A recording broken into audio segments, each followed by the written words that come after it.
ఇంతవరకు మీరు చూసిన బిగ్గెస్ట్ ఐపీఓ లాన్ని పక్కన పెట్టండి బాస్, ఎందుకంటే ఇండియన్ హిస్టరీలో బాప్ ఆఫ్ ఆల్ ఐపీఓస్ వస్తుంది. అవును, మన NSE National Stock Exchange officially IPO paper submit చేసింది. నంబర్స్ వింటే మైండ్ బ్లాక్ అయిపోతుంది.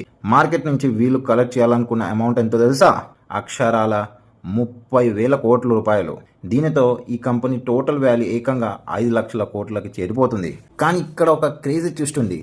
రూల్స్ ప్రకారం ఎన్ఎస్సి తన సొంత మార్కెట్లో లిస్ట్ అవ్వకూడదు. కాబట్టి ఎన్ఎస్సి షేర్స్ దాని రైవల్ అయిన బిఎస్సి బాంబే స్టాక్ ఎక్స్చేంజ్లో ట్రేడ్ అవుతుంది. ఐరనీ అంటే ఇదే కదా. నిజానికి ఇది ఎప్పుడో రావాల్సింది, కానీ పాత లీగల్ గొడవలు, స్కామ్ కేసెస్ వల్ల లేట్ అయింది. రీసెంట్లీ వాటన్నిటిని ఫిక్స్ చేసి సెటిల్ చేసుకున్నారు. సో 2026 ఎండింగ్ కల్లా మార్కెట్లోకి వచ్చేస్తున్నారు. అయితే రిస్క్ వచ్చేసరికి చూస్తే ఎన్ఎస్సికి వచ్చే లాభాల్లో 79% మనలాంటి వాళ్ళు చేసే ఆప్షన్ ట్రేడింగ్ ఫీస్ నుంచి వస్తుంది. రేపొద్దున ట్రేడింగ్ తగ్గించేస్తే ఎన్ఎస్సికి దెబ్బే. మరి మీరు ఈ హిస్టారికల్ ఐపీఓలో మీరు ఇన్వెస్ట్ చేస్తారా లేదా? కింద కమెంట్ చేయండి. ఇలాంటి ఇంట్రెస్టింగ్ మరిన్ని వీడియోస్ కోసం స్టాక్స్ ఇన్ తెలుగు ఛానల్ని సబ్స్క్రైబ్ చేసుకోండి. ధన్యవాదాలు.